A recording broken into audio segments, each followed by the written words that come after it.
Yeah. Oh my God.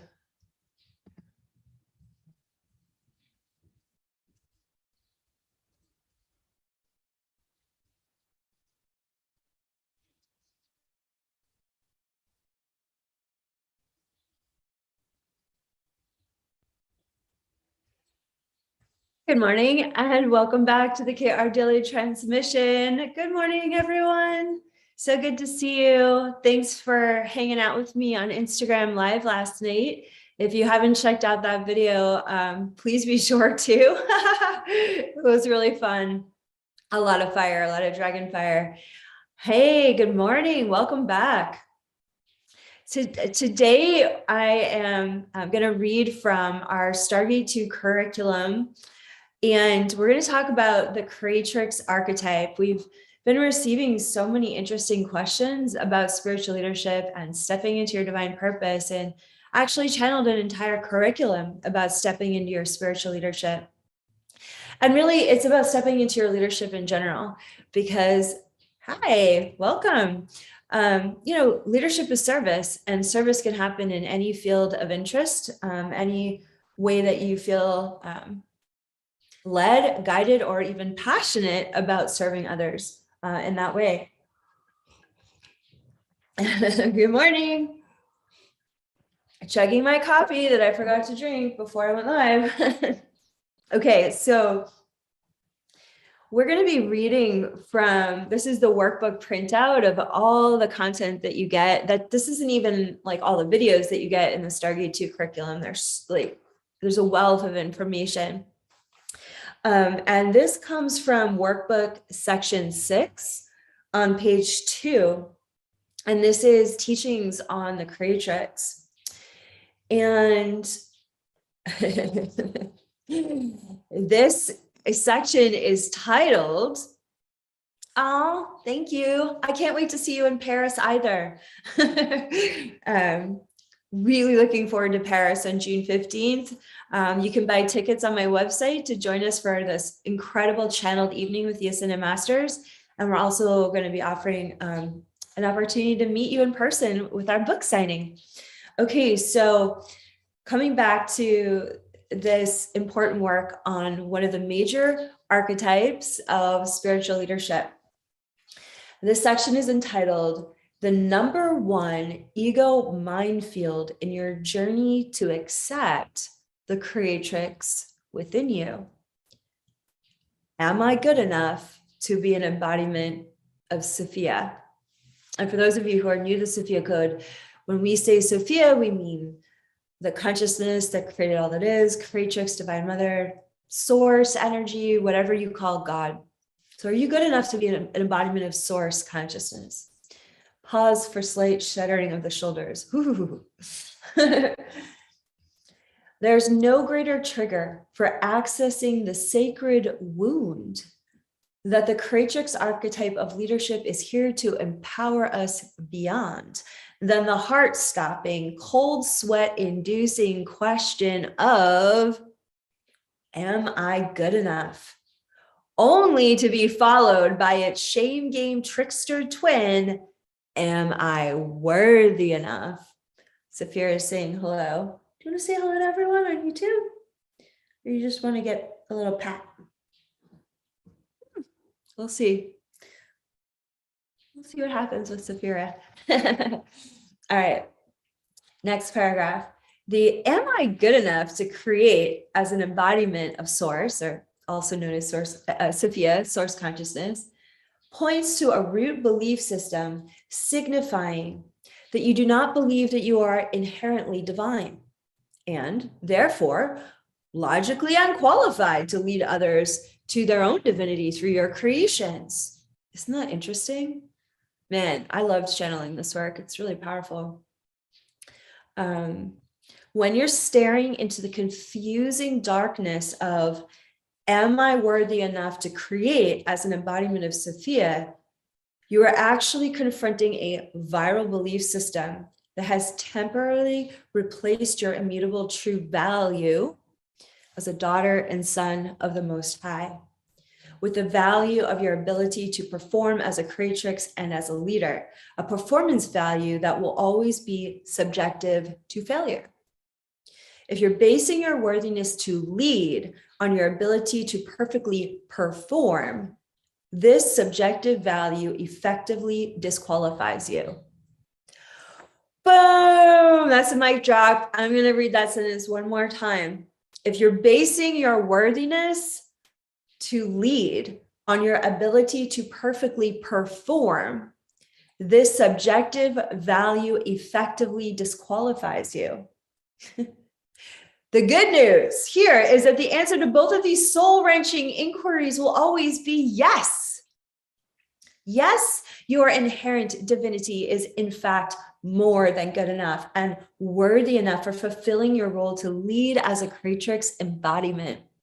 Further, your journey to lead through the creatrix archetype calling within you is the fastest path for unchaining yourself from any remaining vestiges of victimhood and boldly embodying the full present power of your ability to co-create anything with your higher self. Isn't this interesting?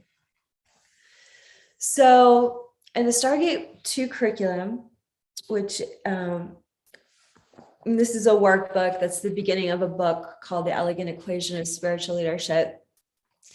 And there's these three archetypes, the creatrix, the teacher, and the healer, that we explore, and how these three archetypes of leadership are, they act as a trinity of divine feminine Christ consciousness that are continually like informing one another, like multiple infinity loops of consciousness. So I'll give you an example.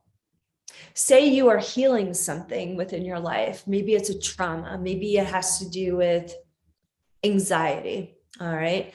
And in your personal healing journey, you discover that you have a strong understanding, an intuitive understanding that you are connected to the healing power of herbs, and maybe essential oils. And so as you start to explore how to regulate your experience of anxiety, learning how to become more grounded within your body, and you start to study herbal medicine,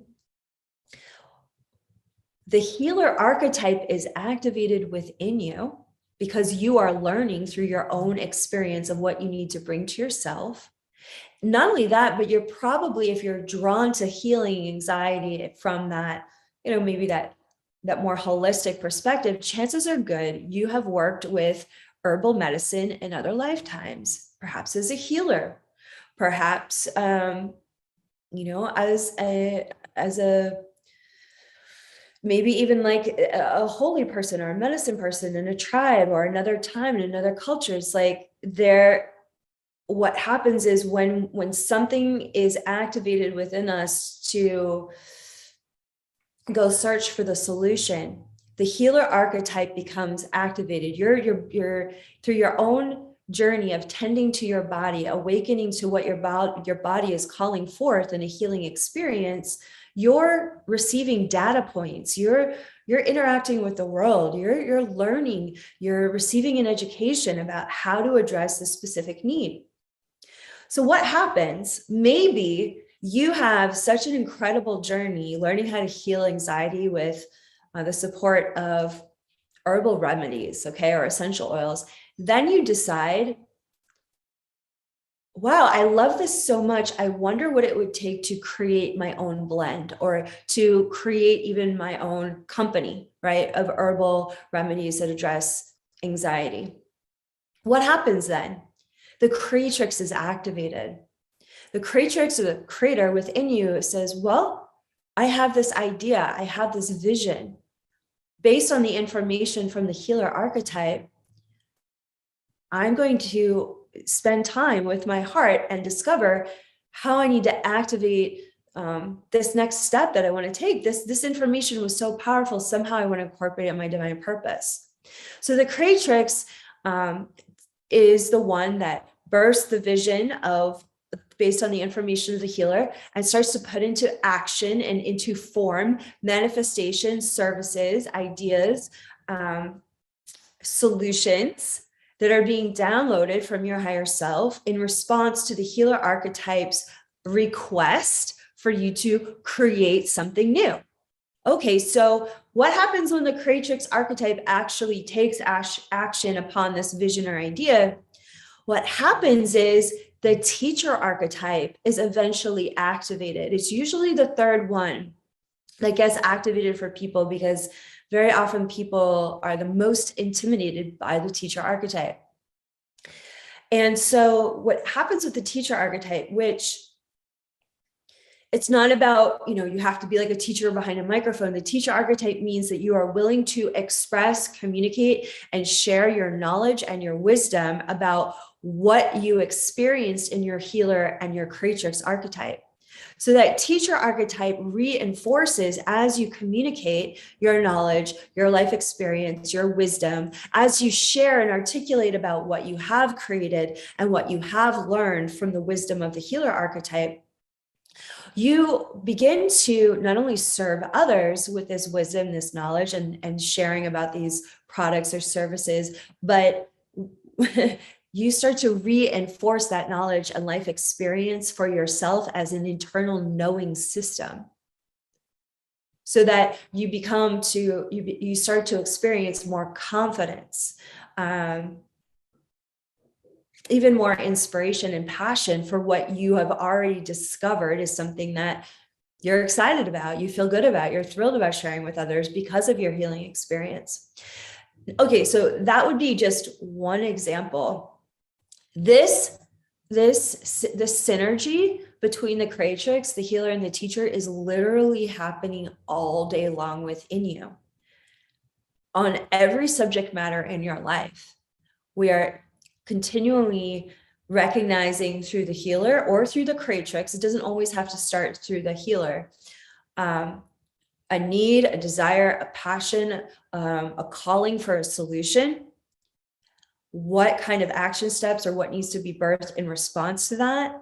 And then how are we going to implement, articulate, and communicate through that teacher archetype what's being discovered in real time? Because what's interesting about the teacher archetype is that the more you open your voice and express what the Creatrix and the healer archetype are discovering in real time, the teacher archetype is also about drawing in others that want to co-create with the creator within you, that want to co-create with the healer within you. The teacher archetype is the advocate, is the spokesperson for all of this incredible information and all these downloads that you're receiving from your higher self, and also from all the data points that you're receiving from your human experience. So when the Ascended Masters prompted me to really step into these three archetypes and examine them and write about them, and I wrote a lot about them in the Stargate 2 curriculum, what I identified was that, wow, I had been moving from these three archetypes of Sophia Christ consciousness for my entire adult life of teaching and leading others, and that to really sit with at the altar, or in meditation with each of these different archetypes and kind of look at the diamond facets of each of these archetypes and how much the healer archetype informed what I was teaching about next, or how much the teacher archetype would inspire the Creatrix within me to keep channeling, keep downloading, keep writing, keep building my business. It was like, and then the more that I honored the Creatrix, it was like the more it stimulated healing in my life and moving deeper into the healing archetype, not just for others, but also for myself. These three archetypes work as a trinity, constantly informing one another when we are choosing to be conscious about our higher self embodiment, which eventually leads to our embodiment of our divine purpose. So if you understand that there are chapters in your life where the Creatrix archetype is going to be really up for you, or you're like, man, I'm really supposed to take action and kind of rebirth myself, right? Because the Creatrix is all about, we talk about the Creatrix archetype is all about this womb connection. The womb is the Creatrix archetype. The heart is the healer archetype. The throat is the teacher archetype. And so we connect these three centers in divine feminine Christ leadership and Sophia, in sovereign spiritual leadership.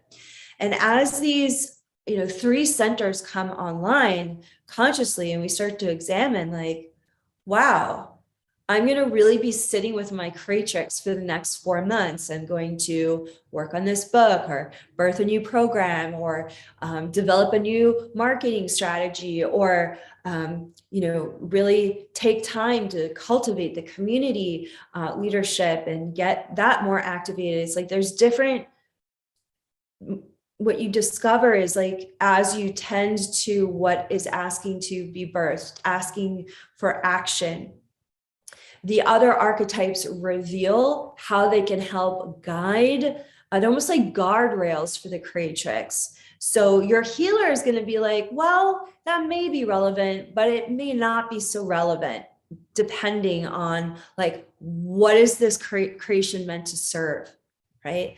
And the teacher archetype might show up and say, well, this is a really cool concept. This might be a really cool product. This might be a really neat new direction, but let's make sure that it's based on the foundation of what we already know as a knowing system through the wisdom of life experience that already works. And if we are going into unknown territory, the teacher archetype is the one that's saying like, are you ready to go into unknown territory? Because you're going to have to be willing to take the time to sit with and articulate and communicate concepts and ideas that you've never touched into before.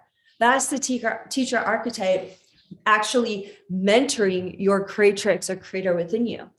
Each of these archetypes are aspects of divinity, divine consciousness that are being expressed through you, coming forward in different ways from your higher self embodiment. And the more you embody the consciousness of your higher self, your divinity, the more you are going to be called to lead, the more you're going to be called to your divine purpose. There's no turning back. There's no off button. And so what is this passage speaking to? Okay, so this is speaking to, am I good enough to be an embodiment of Sophia? It's like, am I good enough to be an embodiment of my own divinity? Only to be followed by the shame game trickster twin question, am I worthy enough? Am I good enough? And am I worthy enough? So if you believe that you're divine in your heart, body, heart, and mind, like if you fully believe in your divinity, that is the light within you that casts out the fear and the shame of not being good enough, of not being worthy enough, of these inspirations, these divinely guided actions, this inspiration that's coming to you to create, to bloom, to birth. Let me tell you, blooming and birthing can happen in a simple next step, action step, where you pick up a phone or write an email or go to a new gathering that you've never been to before, or connect with a neighbor in a way that you're challenging yourself to reach out beyond your comfort zone. Every creative act of connection, every creative act of listening to your inner source and acting upon it, that's Creatrix energy. And very often when we step into that Creatrix archetype, it will start to trigger old feelings of shame and self-doubt that have been programmed into us that keeps us from embodying this archetype. And it's when we really claim the truth of our sovereign divinity that we do not allow for those shaming programs to keep us from our true creative power, from stepping in and leading and taking those next steps in our divine purpose that really matter. Yeah, Chelsea, who's a Sophia Circle leader, if you want to meet her on our Sophia Circle directory on my website, she's writing in, you never know what one step may lead to. Thanks for sharing that, Chelsea. That's a beautiful insight. you need to say, how do you discern whether to follow the creatrix or the healer first if there are multiple passions surfacing at the same time? That's another great question.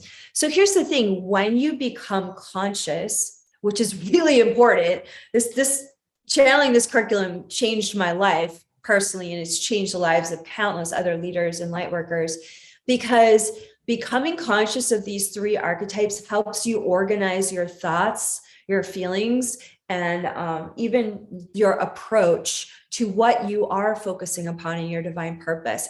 So once you establish that these three main archetypes are always at work within you, you don't have to try.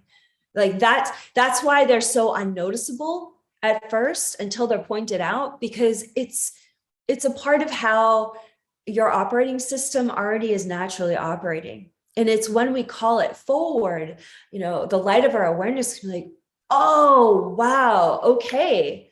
Like, this is why I chose to heal from XYZ trauma or physical illness or codependent patterns. Wow, the more I spend time healing here, the more it's inspiring how I want to create a support group, how I might want to teach about this subject matter, how I might want to get involved based on my information that's coming through my healing journey. For those of you who are fascinated by creativity, fascinated by what you can create in this world, it might be the Creatrix is continually anchoring your awareness. And as you step into, even something like fashion or music, it's like that inspiration to create something that's going to serve or even, entertainment is service too. Like, there's so many ways that we can serve. It's like you start to wonder, how is this impacting people? That's the healer archetype. It doesn't have to be, I'm healing you. Impact is healing. Influence is healing. Empowerment is healing. New insight and knowledge coming forth is healing. And so what you'll discover is, when you identify what are the impulses that are coming from the Creatrix archetype, what are the impulses that are coming, what is the information coming from the healer archetype, how is the teacher archetype like tugging on you, wanting you, inspiring you to articulate and communicate and express your thoughts more so that you can keep formulating and deepening and integrating in the concepts of what's nudging you forward in your Creatrix archetypes. Like, it's the identification of these archetypes within you that then allows you to understand that you have a choice of how you're going to organize your approach that day to life. If my Creatrix is like really up and hot in my face, she's like, you must create, you must download now, she's going to really speak up. And I have to honor that. And I also have to honor that because, and I talk a lot about this in the Stargate 2 curriculum, if the Creatrix archetype is wanting me to birth 10 or 15 things simultaneously, the teacher and the healer within me can come in as archetypes to be the guardrails of like, yeah, 15 things might not be possible today, but 5 might be possible. And here's how you prioritize. I have a list out the door of things that my Creatrix archetype wants me to create over the course of my life. I mean, God bless my team for even attempting to help me manage how much the Creatrix archetype is alive within me. And so what channeling this work helped me identify was like, what needs to be created now. And part of mentoring with the Ascended Masters, especially Isis, is learning that the Creatrix archetype thrives when it can begin something, set a pace for the, whatever needs to be worked on or those steps, and then completing something. It doesn't matter if it's a small thing, a medium-sized thing, or a big project. The Creatrix archetype thrives in being able to complete those steps or complete those projects. And if you have ongoing projects that, which I do, that seem to be continually overridden by other things, over time, it can really wear on your soul and on your heart. Part of what I'm doing currently as a business owner is I'm inside the prayer of being able to carve out more and more time to go back to this Creatrix archetype. And it's not easy, because when you create a lot, which is what I have done through the Creatrix archetype, you become a parent to those creations. Like my business is one of my children that's now growing up, and it's beyond a toddler stage. And there's a lot to take care of there. There are other books that are babies for me as well. And it's like, the Creatrix archetype asks us to understand that we are a divine parent of creation. And of course, we all know that parenting comes with enormous amounts of responsibility, endless amounts of responsibility, as well as endless opportunities to let go. And the Sophia Dragons talk about this in chapter 13 of the Sophia Code. There are so many creative babies to birth through us in this lifetime. And as they get birthed through and out into this world, we have to let them go and allow for them to have their own life. One of the greatest teachings of my life has been birthing the Sophia Code as a sacred text and giving it to the world, and then going on to birth, 5 more curriculums. And one that's practically a book in itself, the Stargate 2 curriculum. And allowing that work to go out into the world beyond my understanding, beyond my control, and to trust that the consciousness of these works, they have their own destination. They have their own adventure. It's like releasing the Sophia Code out in the world. It's just like, people are obsessed with it. People love it. People hate it. People attack it. It's like, but the consciousness of the Sophia Code is its own dragon. She's out there in the world doing her own thing, having her big life. And so I'm going to wrap this up by saying, when you come into contact with these 3 major archetypes of spiritual leadership, you are being initiated into your sovereignty, into the sovereignty of the creations coming through you. So that means that you can't be codependent with your creations, and you can't also be codependent with creativity, which means, like, are you looking to your creativity to prove your worth, which is where we began this conversation, reading from the Stargate 2 curriculum. It's like, I have a lot of achievements, creative achievements in my life. And if I base my worth on those achievements, it's like, I'm not basing my worth on my true worth, which is the divinity within me, which allows the Creatrix to be free to create in her sovereignty. Like, if I am tapping into my inherent worthiness of stepping into the teacher archetype, I'm allowing the teacher archetype to teach me. I don't have to decide what the teacher archetype wants to share and teach in this world. It's going to inform my willing human awareness, my human experience that is humble enough to accept my sovereign divinity as the consciousness that is guiding me, and to not allow my ego structure to steer the ship of this leadership. When I am willing to accept that this healer archetype within me, within you, is the consciousness, is an aspect of divinity that is facilitating the sacred space of healing for others. It takes your human journey out of it. Your human journey is a part of it, but it's not in charge of it. This is why we talk about Sophia Christ consciousness over and over and over again, which, as you all know, I liken to Buddha consciousness. It's the same consciousness. What I love about the Buddhist cosmology is they create these extraordinary tankas of information. Like, this is all information that is constantly transmitting to you the healer archetype. This is the medicine Buddha. I sit in meditation almost every day here with the medicine Buddha, sitting in the inner journey of humbling my human heart to the divine consciousness, of all of creation and within me, that is going to inform me of what I am healing next. So that I will be able to carry forth the wisdom bundles to you and share, this is what the healer archetype shared with me today, based on my own very vulnerable human journey.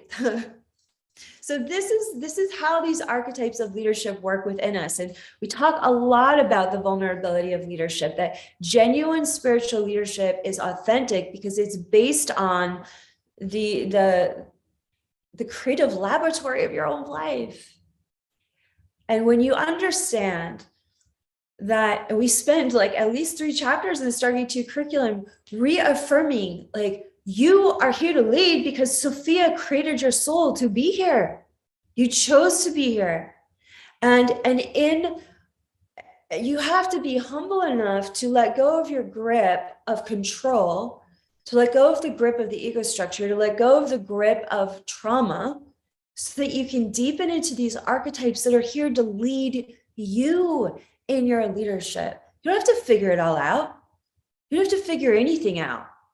I certainly wasn't planning on being the channel for the Sophia Dragon Tribe. That chose me and revealed itself to me in divine timing when I was ready to receive it, because I had been practicing embodying my higher self and tuning into my gifts and talents and opening my heart to the best of my ability at that time in my life. So the good news is, in the Stargate 2 curriculum, you discover that you are taken off the hook of having to know it all, be it all. You certainly will never be, we take ourselves off the hook of perfectionism, and we identify you are good enough, you are worthy enough. Otherwise, you wouldn't be here. You wouldn't have a prayer to lead. You wouldn't have a prayer to fulfill a divine purpose. And that, as we soften into our accepting our inherent sovereign divinity, it is that consciousness rising up within us as we humble ourselves to embrace that divine light flowing within us every day, radiating from the divine genome within every cell of your body. Through prayer and meditation, through our daily practice, we amplify that light, and that consciousness shares with us through these 3 major archetypes how we are being called into our divine purpose, how we can embody our spiritual leadership or your leadership in any field of interest in new and exciting ways that are always fresh, like, and authentic and genuine, because of your willing human life to test drive how your divine consciousness is awakening within you, moving you, guiding you, speaking through you. The reason why we love and adore the ascended masters and the angels so much is they have consecrated their free will to leading through divine will. They understand the beautiful co-creative bliss of identifying that the human body is a vehicle for the divine. And it is the divine that is meant to drive the ship. This has been a really fun conversation to have with each of you this morning. I want to close with a moment with Isis. In Isis's chapter in the Sophia Code, one of my favorite quotes with Isis is, "You are daughter and son of the Most High." In that section of claiming your sovereign divinity, and in her Key Code 1 activation, her Key Code 1 initiation, which is a part of activating your divine genome in section 2 of the Sophia Code. Another one of my favorite mantras from her initiation is, "It is safe to be seen and it is safe to lead." I can't even tell you how many times I have had to repeat those words to myself as I have opened my heart to be vulnerable enough to allow these 3 major divine feminine archetypes of spiritual leadership to guide my human awareness. Let me tell you, it is so vulnerable to write and to share and to speak and to make my healing journey a public situation for other people to learn from. Like, the vulnerability of that has been so extreme for me. No matter what you may think about me, like, ooh, it's so tender.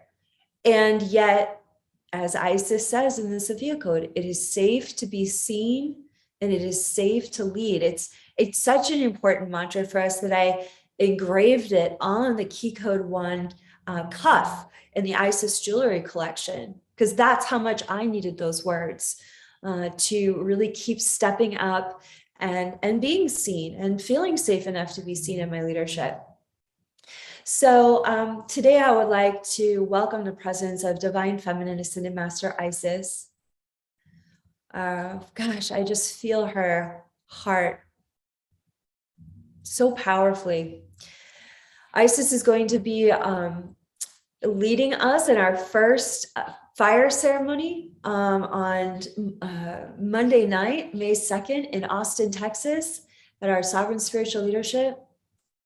That's going to be the Phoenix Fire, Phoenix, I don't even know what we named it. I channeled the name. It's like the Phoenix Ankh of Fire ceremony or something like that. It's super intense. It's going to be Isis and Kuan Yin, and oh, so powerful, the potency of that ceremony. And I'm welcoming Isis forward, and I'm witnessing she's in her hands. There's like this beautiful purple flame with these like red sparkling lights coming out of this huge flame. And she's passing this sacred violet flame towards you. It's levitating above her hands. And she's gifting it to you, to your heart today, to feel that violet flame transmission entering into your heart chakra. And what I'm hearing with from Isis this morning is, it's time to forgive yourself for any ways that you feel as though you have failed in your leadership. It's time to forgive yourself for any ways that you don't feel as though you're already capable of leading. It's time to forgive yourself for perfectionism and codependency and self-sabotage.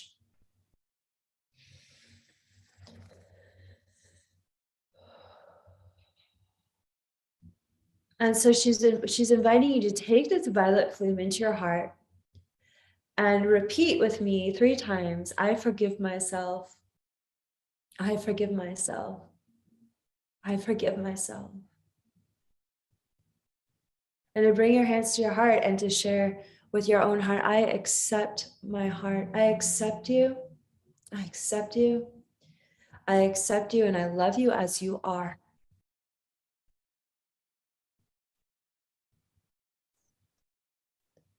I wouldn't have come here with a prayer to lead if the prayer wasn't already praying me to reveal how perfectly suited I am to lead by being perfectly me in every present moment. And what's so interesting about the violet flame consciousness is that not only does it transmute negativity, trauma, fear, anxiety, attachments, and addiction to fear and anxiety, the violet flame transmission is also connected to prosperity, creative genius, and aligning with a very high resonant reality for your divine purpose. That's the color of royalty. Breathing in that blessing from Isis. I welcome you to just exhale any heaviness or stress that may be on your shoulders or the back of your heart, and to feel the wings of Isis just embracing you today, giving thanks for you, exactly where you stand, repeating that mantra, I love and accept myself exactly as I am today. And as I love and accept myself exactly as I am, this is the space, the safe emotional space from which the Creatrix, the healer, and the teacher archetype can be self-realized, self-actualized, and honored within me. And so it is. Thank you, Ascended Master Isis. Oh, feels so good. Ready to start my day with you. All the wonderful ways that we're getting ready for Austin. Oh, thanks everyone. Oh, it feels so good to connect with Isis this morning. I love you all so much. Thank you for your comments in the chat. Thank you for sharing your reflections and questions in the video comment field. Thank you for liking this video. Thank you for subscribing to my channel. If you have any questions about our upcoming time together in Austin, you can join us in person or with the virtual conference access pass. And I'll also be live in Paris on June 15th. If you'd like to come to our book signing in the heart of Paris. So anyways, thank you everyone. Namaste. Have a beautiful day or evening wherever you are in the world. And we'll see you tomorrow for our Q&A KR daily transmission. Love ya.